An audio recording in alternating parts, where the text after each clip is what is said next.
mwamba wenye imara, kwako nitajificha.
Aliyofanya kwa wiki nzima.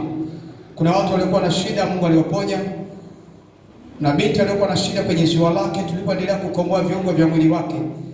Huko hospitali walisema ana tatizo labda la kansa, lakini baada ya maombi yale Yesu alifanya jambo kubwa sana.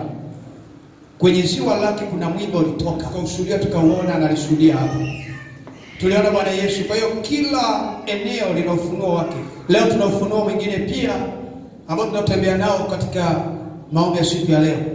Ufunuo unasema kupindua viti vya enzi vilivyokamata maisha yako. Kupindua viti vya enzi vya ulimwengu wa giza vilivyokamata maisha yako. Kwa hiyo sasa tunaposema enzi na mamlaka, au tunaposema kiti, amepewa kiti. Huyu ni chairman, huyu ni mwenye kiti, ana mamlaka, anaongoza, ni kiongozi. Kiongozi anaongoza watu. Tunaposema kwamba mtu huyu amepewa kiti, amepewa cheo, ina maana kwamba tunaamini kwamba atatuongoza katika uongozi ule dhabiti, atatuongoza. Sasa ndio mshikamano. Kiongozi ni mshikamano, anawaelekeza watu njia, yuko tayari kukosolewa, yuko tayari kuwasikiliza watu. Hata kwa dikteta, atakuwa msikivu kwa ajili ya jamii ile anayoiongoza. Huyu ndio kiongozi bora mwenye sifa ya uongozi. Lakini tunaposema kupindua viti vya ulimwengu wa roho ya giza, kuna falme zimekalia kiti chako cha enzi ambacho Mungu ameachilia baraka kwako. Kuna falme ambazo zimekamata. Kuna falme ambazo zimekamata, vimekalia viti vyako katika ulimwengu wa roho wa giza. Kiti chako kimekaliwa. Ndio maana huwezi ukajiongoza sawa sawa. Sasa kuna kitu kinachokuongoza. Amen. Hebu tusome neno la Mungu kisha tutaendelea kufanya evaluation ya Roho Mtakatifu na discussion ya hii wakati huu. Ukisoma katika kitabu cha Mambo ya Nyakati wa Kwanza sura 17 na mstari wa 12. Mambo ya Nyakati wa Kwanza sura 17 mstari wa 10 nasema hivi: yeye ndiye atakayenijengea nyumba, nami nitakifanya imara kiti cha enzi cha ufalme wake milele. Yeye ndiye atakayenijengea nyumba, nami nitakifanya imara kiti cha enzi cha ufalme wake milele. Mambo ya Nyakati wa Kwanza 17 pale 14. 17 mstari wa 10 anasema: ila nitamstarehesha katika nyumba yangu na katika ufalme wangu milele, na kiti chake cha enzi kitadhibitishwa milele. Sikia, na kiti chake cha enzi kitadhibitishwa milele, ila nitamstarehesha katika nyumba yangu na katika ufalme wangu milele, na kiti chake cha enzi kitadhibitishwa milele. Kwa nini neno la Mungu linasema kwamba na kiti chake cha enzi huyu kitadhibitishwa milele? Anasema nitamjengea nyumba. Neno la Mungu linasema kwamba nitamjengea nyumba. Watumishi wa Mungu wanamjengea Yesu Kristo anatolea madhabahu, na wanasema kwamba kiti chake cha enzi kitadhibitishwa milele, nami nitajenga madhabahu. Kwa sasa, kwa nini anasema kiti chake cha enzi? Kwamba kwenye enzi kuna maisha marefu, kwenye enzi kuna baraka. Kwa ndio maana lazima tuvunje waliokalia viti vyako vya enzi, wamekalia kiti chako, usije kafika kwenye kusudi ambalo Mungu anataka uweze kufika, ambalo Yesu anataka uweze kuvuka. Bwana Yesu asifiwe. Sikia, leo hii maisha ya watu wengi wanakwenda kulogwa, wanaambia kwamba nipe hii position, maana ana nyota kali sana inang'aa huyu, natamani kutumia cheo chake, yani kiti chake. Kuna watu elimu zao zinatumiwa. Yeye ndiye alipaswa kukalia kile kiti. Alikwenda kwa mganga wa kienyeji kwenye ufalme wa giza, anaambiwa kwamba huyu bwana ana roho ya uongozi, ana roho ya utawala, ana roho ya kuongoza. Mwenye roho ya kuongoza akienda mahali popote anapata kibali. Wewe kuona kwamba ukiwa na roho ya uongozi utaona jinsi hata kama ukiwa shuleni unachaguliwa kuwa kiongozi. Unaweza kuwa Montes. Amen. Ukawa kiongozi kwenye society, kwa sababu ndani yako kuna roho ya nini? Ya uongozi iliyoko ndani yako. Yaani ukienda hata kwenye jamii kubwa watakuona tu, maana kuna Daudi aliona nyikani na Yesu apako mafuta, ataweza kisha ufalme. Bwana asifiwe. Sasa utakuta sasa watu wengi sana maisha yao, viti vyao vya enzi vimekaliwa, nafasi yako anaitumia mtu mwingine. Nafasi yako watu wanaitumia. Kwa hiyo kama nafasi yako ikikamatwa, mambo matatu yatatokea katika ulimwengu wa damu na nyama. Kama nafasi yako ikikamatwa na kiti chako kikikaliwa na mwingine, jambo la kwanza, hutafanikiwa kwa urahisi. Hutafanikiwa kwa urahisi. Maana aliyekalia kiti ndiye anayekumonitor wewe, ndiye anayekufunga wewe, ndio kakalia hicho kiti. Hutafanikiwa kwa urahisi. La pili, mambo mengi yatakwama. Kila utakachokifanya kinakwama, maana kiti chako cha baraka kimekaliwa. La tatu, utakuwa na roho ya kukosa kibali, unakataliwa. Unakosa kibali na kukataliwa na kutokusikilizwa na watu. Unaongea vizuri, una pointi nzuri, umesoma, una vyeti vizuri. Hata kama uko kwenye mahusiano ya uchumba na shangaa mtu anaondoka tu bila sababu. Kwa sababu maisha yako yamekamatwa. Kaondoka, anaondoka. Maana kiti chake cha enzi cha ndoa yake kimekamatwa. Aliyekalia kiti chako cha ndoa yuko mwingine. Ndio maana tunaona hivi viti vya bwana harusi, bibi harusi na bwana harusi, na hao wasimamizi watakaa. Maana wana viti vyao special, tena vinang'aa, vinawekwa na marembo. Tena kuna wakati wa vikodisha kwa gharama. Bibi harusi na bwana harusi na wale wanaotusindikiza hawawezi kukakalia vitu vya hali ya chini, vitakuwa ni vya thamani, kwa sababu ndoa ni mpango wa Mungu. Tusaangalia, kiti chako ni cha thamani sana. Baraka zako zimekamatwa. Wanatembea kwenye kiti chako. Hata kama ufanye nini, hata kama umesoma, una masters, una degree, unaitwa professor, kuna wakati unaitwa doctor, umepewa udaktari ule wa kuonyesha vile vitendo kwa jamii, lakini kama kiti chako kimekaliwa, utasikia kwamba wewe ni profesa, wewe ni dokta, lakini hutakaa uchaguliwa kwenye position ya kuwaongoza watu.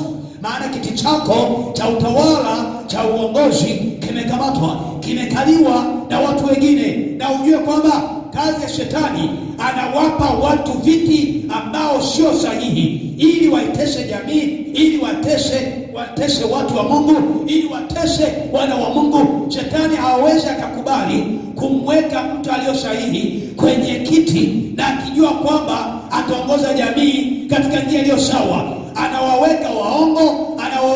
wajinga, anaweka watu wasiokuwa na akili, wenye kujipenda, wanaopenda rushwa, wanaopenda kujipenda wao wenyewe bila kuhudumia jamii. Shetani anatengeneza mazingira kama hayo. Sasa ni nani atakayesimama na kuomba kwa ajili ya kanisa?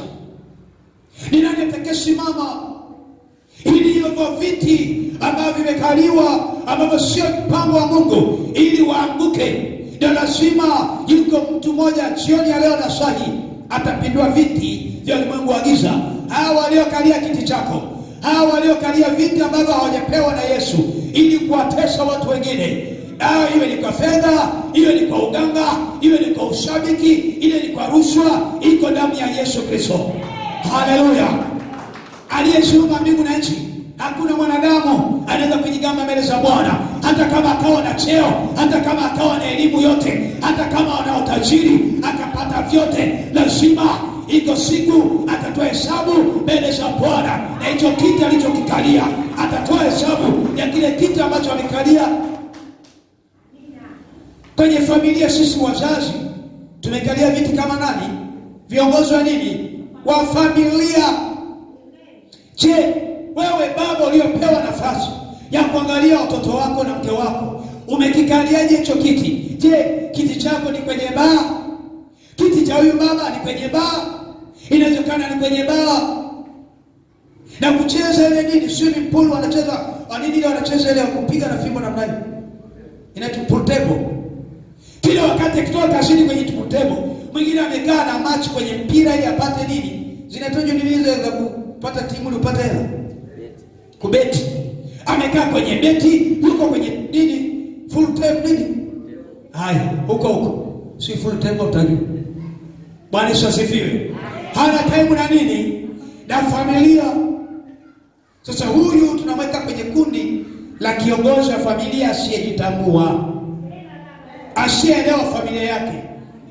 Baba lazima arudi mapema akae na watoto wake. Kama otherwise, kama kuna shughuli nafanya hivyo sawa, nature yake ya kazi ni sawa, anatafuta chakula kwa ajili ya watoto. Lakini kama anamaliza shughuli mapema na kuishia kwenye kucheza huko na kwenda kwenye maeneo mengine, hakumbuki kurudi mapema, hawezi kukaa kusema na watoto, huyo sio baba aliyokalia kiti. Bwana Yesu asifiwe. Bwana Yesu asifiwe. Kwa hiyo wako wa mama wengine wanatembea mchana kutwa, akitoka hapa amekaa hapa, safari ikitokea yuko Mbagala, safari akembani shinikiza tayari kashaondoka. Yaani yeye anaangalia watoto wake saa ngapi, sababu yeye kwanza hajicontrol. Kiti cha nyumbani kwake kinawaka moto, koti linawaka moto, akikaa kwenye koti mguu na washa, anatamani aondoke tu. Haoni raha kashinda nyumbani kwake. Waswahili walisema mguu wako malamu na nini?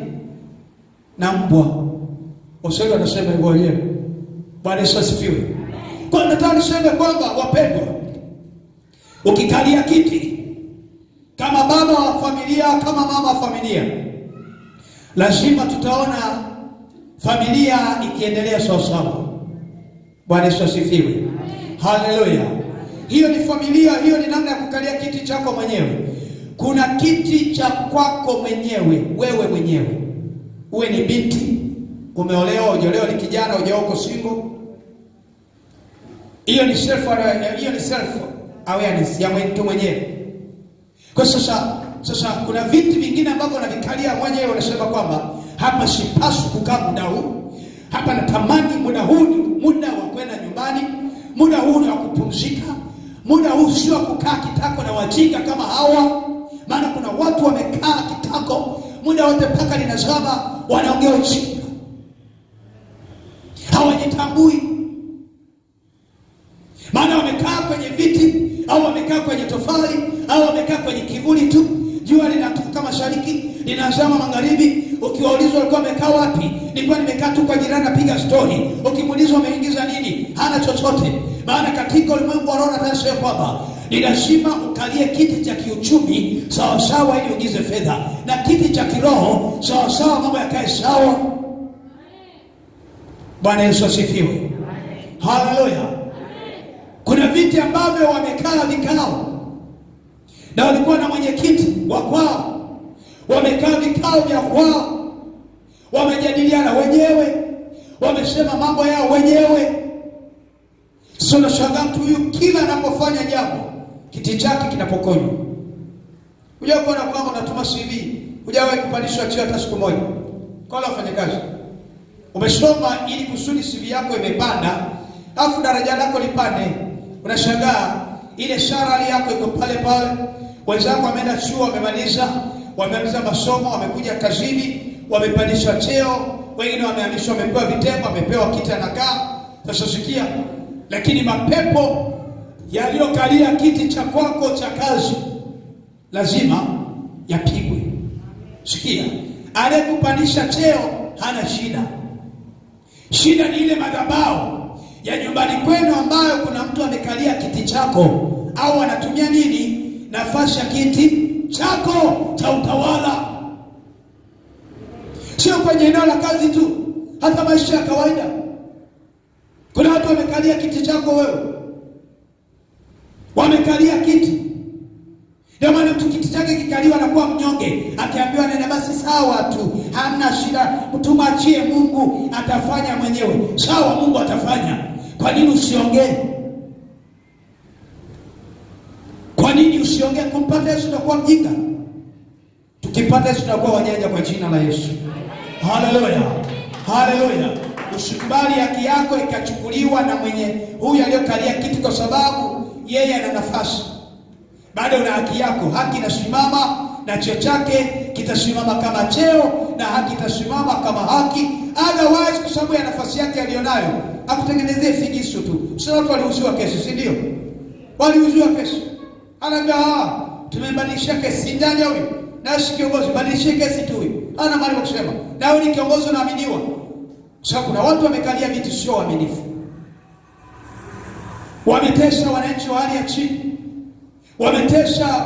Wametesa watu kwa sababu ya eneo. Inawezekana kwenye familia, hata wengine kwenye ukoo. Kapewa haki ya kuweza kuangalia yatima hawa au msimamizi wa mirathi. Amekalia kiti cha mama yao aliyofariki, amekalia kiti cha baba yao aliyofariki, kama sehemu ya kuongoza familia, kuongoza njia. Lakini imefika mwisho wa siku, ameanza kuwatesa. Amekalia kiti, anatumia mamlaka, amechukua na fedha, anamtesa yule baba, anamtesa yule mama, anamtesa na watoto wake. Yani wanateseka, hawapewi haki zao sababu wamekalia kiti. Kwa wakati fulani, mama mmoja alifiwa na mume wake, ambaye na watoto wake. Alisema aliopewa mirathi ili atusimamie haeni mahakamani. Tukimwita ni mwaka wa 8, majumba yamebaki yanabomoka, hakuna kulipea, ili bali kwamba anasubiria mimi nife ili atawale. Sasa tuone ni nani atakayetangulia. Bahati mbaya aliyokuwa anasubiria ili huyu mama afe amiliki, kafa yeye. Chezea Yesu. Kiti chake mara ghafla kikapinduliwa. Anayetumia kiti vibaya lazima apinduliwe kwa jina la Yesu. Bwana Yesu asifiwe. Kuna watu wanaotumia viti vibaya kwenye maisha yako, lazima Yesu atawapindua. Ili bali kwamba wamesimama kwenye haki, ili bali kwamba wanasimama kwenye haki. Mungu ni wa haki. Hiyo nafasi yake ni nafasi tu.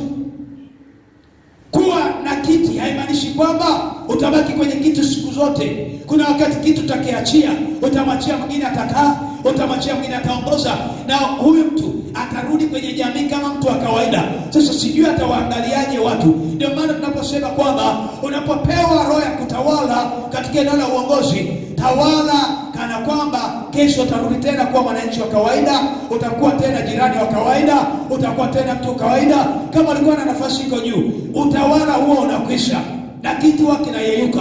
Lakini heshima huwa haipotei. Viti vya enzi vinaweza vikapita kwa utawala ulionao. Je, kinachoangaliwa sio utawala uliokuwa nao? Mwishoni wanakuja kusema tunaangalia heshima yake aliyoifanya kwenye kanisa, aliyoifanya kwenye taifa. Alituongoza vizuri, alitupitia alitupitisha hapa kama baba, kama mama, alitupitisha kwenye njia iliyo sahihi. Wakati inawezekana ameshatwaliwa, sifa zake zinaanza kusema alitutawala vizuri kama baba, alitutawala akatutunza kama mama, na tunaona matunda yake. Kama sio yeye tusingekuwa mahali hapa. Unajua kinachozungumzwa ni nini? Heshima ya kiti alichokikalia, kiti kikaproduce nini? Heshima.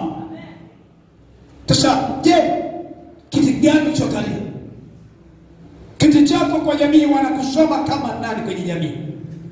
Bwana Yesu asifiwe. Kwenye maisha ulionayo, ukitaka kuonekana kwamba wewe umekalia kiti sawa sawa, naposema kiti ni hekima yako. Amen. Ni tabia zako ulizonazo kwenye jamii. Kwenye maeneo unayopita anasema hakika huyu anakaa kwenye kiti na kutulia. Yaani mtulivu kweli. Bwana Yesu asifiwe.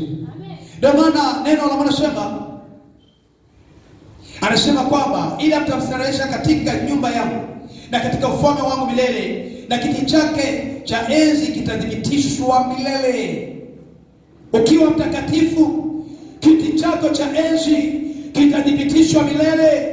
Utakumbukwa katika eneo ulilokaa, utakumbukwa kwenye mtaa uliokaa, utakumbukwa hata kama ulipanga kwenye nyumba ya mwenye nyumba, atakukumbuka. Atasema unajua nilipokaa na yule binti alikuwa ni binti mwema, sasa angalia huyu aliyekuja ni mtu wa ajabu kweli, maana ulishaondoka. Matendo yako yanaambatana na kile kitu ulichokikalia. Vivyo hivyo katika ufalme wa mbinguni, matendo yako yataambatana na kiti cha wokovu ulichokikalia. Kuna watu wamekalia viti vyako, wamekalia kiti cha utajiri, wamekalia kiti cha heshima, wamekalia kiti cha cheo chako, wamekalia kiti cha nyota yako inonga, wamekalia elimu yako kwenye kiti, wanaitumia wao wenyewe, wamekalia uchumi wako, kile unachofanya kuna progress. Wamekalia hata ndoa yako, ni binti ni kijana unahitaji kuolewa, mnafika karibu na mwisho, jamani na sepa linaondoka kana kwamba alikujui, na mtandao wa simu anakufungia na kublock, na message zile zinakatika, maana kiti chako cha ndoa na mahusiano kimekaliwa. Shida sio mchumba wako, shida ni nini? Kiti chako cha ndoa kimefanya nini? Kimekaliwa. Usishughulike na yule aliyekuacha, usishughulike na yule aliyekufanyia jambo, shughulika na kile kilichokalia kiti chako na kukisemesha, maana kile kilichokalia kiti chako ukikipiga sawa sawa, yule aliyotolewa na hicho kiti anakukumbuka tena, maana ile roho haiko ndani yake tena. Bwana Yesu asifiwe. Na watu wengi nafasi zao zimeibiwa, maisha yao yameibiwa, hakuna kinachoendelea. Leo hii inawezekana ungekuwa mtu mwingine kabisa, inawezekana tungekuwa na mbunge wa ndani sahihi.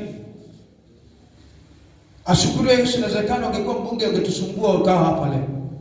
Sababu na watu wengine Mungu anaogopa hata kuwapa nafasi. Amen. Bwana Yesu asifiwe. Yaani necha yake tu Mungu akiangalia kama vile nilikosea kuumba, akiangalia anajua sasa huyu hawezi kukalia kitu sawa. Sifa za Mungu au sifa za Yesu ambazo huachilia kwa mtu kukalia kiti zifuatazo. Sifa za Yesu anazoachilia kwa mtu kukalia kiti. Sifa ya kwanza, unyenyekevu. Sifa ya kwanza ni unyenyekevu. Iwe ni kwenye serikali, iwe kuongoza jamii yoyote ya kanisa, unyenyekevu.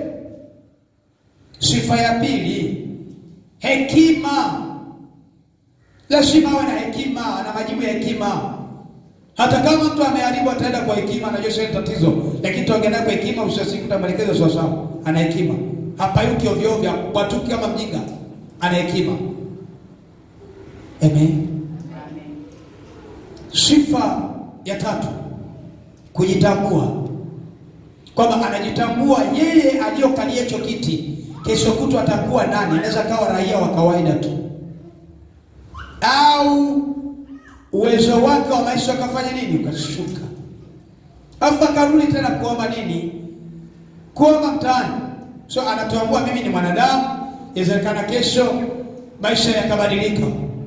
Sababu anaangalia ile ile rate ambayo mwanadamu anaweza akapita kwenye mpindi fulani. Bali sasa sifa nyingine, awe mcha Mungu, anaweza kakalia kiti cha kuongoza jamii cha Mungu. Awe mwenye hofu. Hofu sio hofu ya kuogopa, hofu ile ya kimungu ambayo iko ndani yake ya kuhakikisha watu wake wanafanikiwa, anawavusha. Sifa nyingine, kujiamini. Yesu hawezi kukupa kiti kama hujiamini, maana utayumbishwa kama dishi. Utaambiwa bana fanya hivi. Bwana Yesu. Sifa ya kiongozi nimesema pia ni kujiamini. Sifa ya kiongozi wote duniani ni kujiamini.